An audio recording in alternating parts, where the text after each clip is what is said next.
사도행전 10장. 가이사랴에 고넬료라 하는 사람이 있으니 이달리아 부대라 하는 군대의 백부장이라.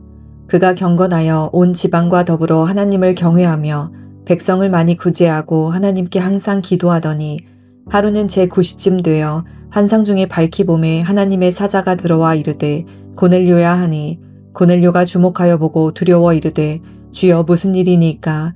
천사가 이르되 내 기도와 구제가 하나님 앞에 상달되어 기억하신 바가 되었으니 내가 지금 사람들을 욥바에 보내어 베드로라 하는 시몬을 청하라. 그는 무두장이 시몬의 집에 유숙하니 그 집은 해변에 있다 하더라. 마침 말하던 천사가 떠나매 고넬료가 집안 하인 둘과 부하 가운데 경건한 사람 하나를 불러 이 일을 다 이루고 욥바로 보내니라. 이튿날 그들이 길을 가다가 그 성에 가까이 갔을 그때에 베드로가 기도하려고 지붕에 올라가니 그 시각은 제6시더라. 그가 시장하여 먹고자 하매 사람들이 준비할 때에 황홀한 중에 하늘이 열리며 한 그릇이 내려오는 것을 보니 큰 보자기 같고 내 귀를 메어 땅에 들이웠더라.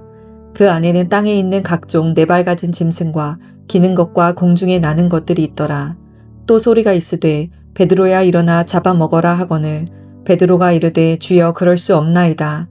속되고 깨끗하지 아니한 것을 내가 결코 먹지 아니하였나이다 한데 또 두 번째 소리가 있으되 하나님께서 깨끗하게 하신 것을 내가 속되다 하지 말라 하더라. 이런 일이 3번 있은 후 그 그릇이 곧 하늘로 올려져 가니라. 베드로가 본 바 환상이 무슨 뜻인지 속으로 의아해 하더니 마침 고넬료가 보낸 사람들이 시몬의 집을 찾아 문 밖에 서서 불러 묻되 베드로라 하는 시몬이 여기 유숙하느냐 하거늘 베드로가 그 환상에 대하여 생각할 때에 성령께서 그에게 말씀하시되 두 사람이 너를 찾으니 일어나 내려가 의심하지 말고 함께 가라.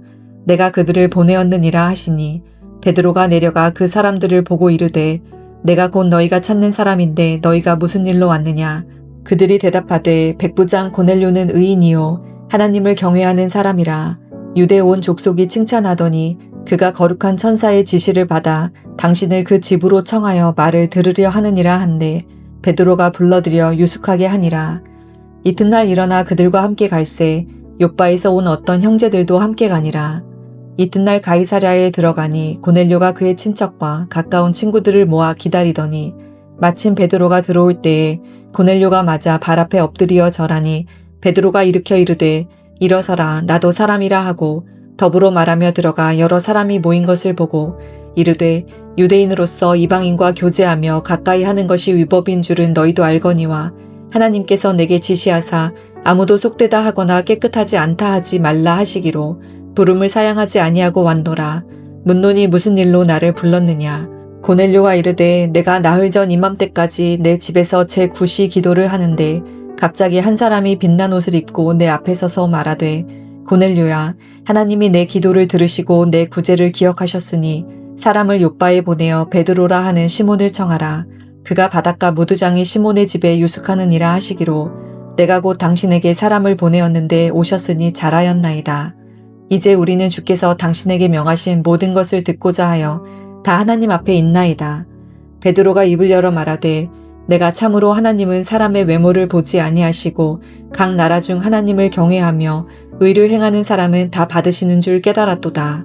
만유의 주 되신 예수 그리스도로 말미암아 화평의 복음을 전하사 이스라엘 자손들에게 보내신 말씀 곧 요한이 그 침례를 반포한 후에 갈릴리에서 시작하여 온 유대에 두루 전파된 그것을 너희도 알거니와 하나님이 나사렛 예수에게 성령과 능력을 기름 붓듯 하셨음에 그가 두루 다니시며 선한 일을 행하시고 마귀에게 눌린 모든 사람을 고치셨으니 이는 하나님이 함께 하셨음이라. 우리는 유대인의 땅과 예루살렘에서 그가 행하신 모든 일의 증인이라.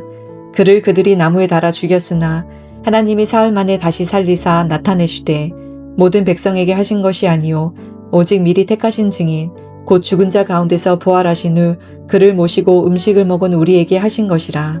우리에게 명하사 백성에게 전도하되 하나님이 살아있는 자와 죽은 자의 재판장으로 정하신 자가 곧 이 사람인 것을 증언하게 하셨고 그에 대하여 모든 선지자도 증언하되 그를 믿는 사람들이 다 그의 이름을 힘입어 죄사함을 받는다 하였느니라. 베드로가 이 말을 할 때에 성령이 말씀 듣는 모든 사람에게 내려오시니 베드로와 함께 온 할례 받은 신자들이 이방인들에게도 성령 부어 주심으로 말미암아 놀라니 이는 방언을 말하며 하나님 높임을 들음이러라. 이에 베드로가 이르되 이 사람들이 우리와 같이 성령을 받았으니 누가 능히 물로 침례 베품을 금하리요 하고 명하여 예수 그리스도의 이름으로 침례를 베풀라 하니라. 그들이 베드로에게 며칠 더 머물기를 청하니라. 아멘.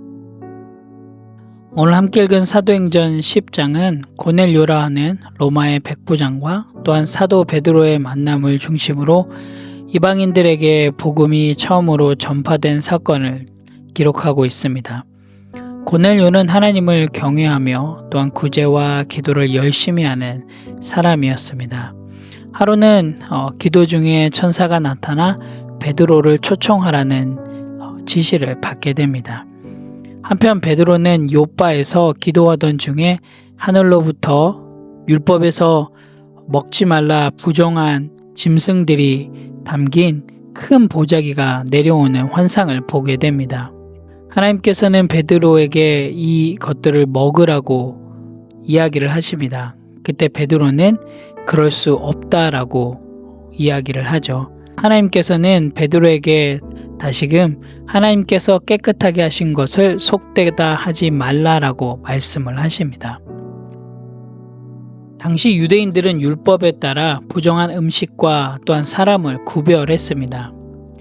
그런데 이 보자기 환상을 통해서 하나님께서는 이제 그 경계를 없애시고 모든 민족이 주님의 은혜 안에서 하나됨을 선포하신 것입니다.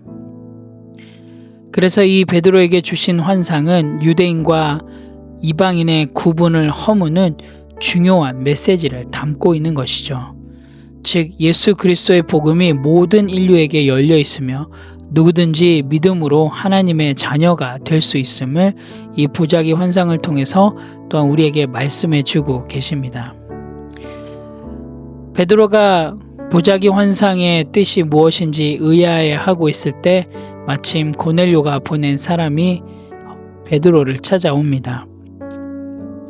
이것을 통해서 우리에게 또한 이야기해 주고 있는 것은 하나님께서 베드로에게 유대인과 이방인이 모두 하나님의 구원의 계획 안에 포함된다라는 것을 전달하기 위한 준비 과정이었음을 우리가 또한 알 수가 있습니다. 베드로는 고넬료의 집을 방문하여 그의 가족과 또한 친구들에게 복음을 전합니다. 이 자리에서 베드로는 이방인들에게도 성령이 임하는 것을 목격을 합니다.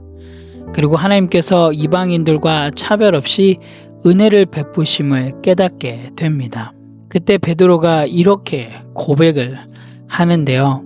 이 보자기 환상 후 베드로는 고넬료의 집을 방문을 합니다. 베드로가 도착하자 고넬료는 그와 함께한 사람들과 함께 하나님의 말씀을 듣기 위해 준비된 마음으로 있었음을 표현합니다. 이것을 듣고 베드로는 이렇게 이야기를 합니다. 우리 34절 35절 말씀을 같이 보도록 하겠습니다. 베드로가 입을 열어 말하되 내가 참으로 하나님은 사람의 외모를 보지 아니하시고 각 나라 중 하나님을 경외하며 이를 행하는 사람은 다 받으시는 줄을 깨달았도다. 베드로는 하나님의 판단 기준이 사람들의 외모나 사회적 지위, 인종 등에 의존하지 않는다는 것을 이야기를 합니다. 또한 이것은 하나님께서 모든 사람을 평등하게 사랑하시며 그 마음과 믿음을 중시하신다는 사실을 강조합니다. 당시 유대인과 이방인 사이의 벽이 아주 높았던 상황이기에 베드로는 이방인 고넬료에게 복음을 전하게 되었고 또한 이를 통해서 하나님은 차별 없이 누구나 구원하실 수 있음을 밝히셨습니다. 이후에 베드로는 이방인들에게도 성령이 임하는 것을 직접 목격하게 됩니다. 그래서 베드로는 고넬료와 또한 그의 가족과 그의 사람들에게 복음을 전파합니다. 이 자리에서 베드로는 이방인들에게도 성령이 임하심을 경험하게 됩니다. 그리고 하나님께서 이방인들과도 차별 없이 은혜를 베푸심을 깨닫게 됩니다. 이 사건을 통해서 초대교회는 오직 유대인들만이 아니라 모든 민족에게 복음이 전해질 수 있음을 알게 됩니다. 오늘 함께 읽은 사도행전 10장은 기독교 역사의 아주 중요한 전환점입니다. 복음이 국경과 민족의 경계를 넘어 모든 사람들에게 열리게 되는 계기가 되었으며 하나님의 보편적인 사랑과 또한 그 구원의 계획을 나타내는 중요한 사건임을 우리가 볼 수 있습니다. 오늘 함께 읽은 사도행전 10장을 통해서 또 우리의 삶 가운데 실행하고 실천하고 적용할 부분들을 함께 나누기를 원합니다. 첫 번째로는 경건한 삶과 기도로 나아가자입니다. 오늘 2절의 말씀을 보면 고넬료는 온 지방과 더불어 하나님을 경외하고 백성을 많이 구제하고 또 하나님께 항상 기도했다라고 기록하고 있는데요. 믿음은 개인적이 아니라 공동체적인 실천입니다. 즉 함께 세워져 가는 것이 바로 경건의 삶이고 믿음의 삶입니다. 여러분 오늘 하루 여러분의 가정에서 또한 여러분의 직장 동료 혹은 여러분의 믿음의 식구들과 함께 여러분의 삶을 나누는 그런 귀한 하루가 되길 원합니다. 하나님을 경외하는 그 마음으로 함께 기도하고 또 함께 말씀의 은혜를 나누고 또 함께 쉐어링을 하면서 믿음 안에서 함께 세워져 가는 그런 건강한 성도로 세워져 가는 그런 귀한 하루가 되시기를 간절히 소망합니다. 두 번째로는 의심하지 말고 하나님의 말씀에 순종하자입니다. 오늘 베드로는 그 보자기 환상을 보고 주저주저 했습니다. 그때 성령께서 베드로에게 직접적으로 말씀하시죠. 의심하지 말고 함께 가라. 여러분 오늘 하루 삶 가운데 정말 하나님의 말씀에 의심하지 말고 그 말씀대로 순종하시고 또한 삶 속에서 실행하고 실천하시기 바랍니다. 그 여러분의 순종과 또한 여러분의 실행과 실천을 통해서 하나님이 놀라운 일을 여러분의 삶을 통해서 행하시리라고 믿습니다. 오늘도 여러분의 삶을 통해서 일하실 그 하나님을 기대함으로 의심하지 말고 말씀에 오로지 순종하며 나아가는 그런 건강한 성도의 삶이 되시기를 간절히 소망합니다. 함께 기도하겠습니다. 하나님 참 감사합니다. 사도행전 10장을 통해서 또 하나님께서 주시는 놀라운 은혜를 깨닫게 해주셔서 감사합니다. 하나님 오늘 내 마음 안에 있는 편견과 한계를 내려놓고 정말로 하나님께 온전히 나아가며 또 하나님의 말씀에 온전히 순종하며 나아갈 수 있도록 인도하여 주시옵소서. 하나님 매 순간 성령님의 인도하심을 구하며 또한 그 성령님을 신뢰함으로 복음을 전하며 나아가는 그런 건강한 성도의 삶이 될 수 있도록 하나님 인도하여 주시옵소서. 그래서 우리의 삶을 통하여서 우리의 입술을 통하여서 복음이 전하여지는 그런 귀한 하루가 될 수 있도록 인도하여 주시옵소서. 감사드립니다. 예수님의 이름으로 기도합니다. 아멘.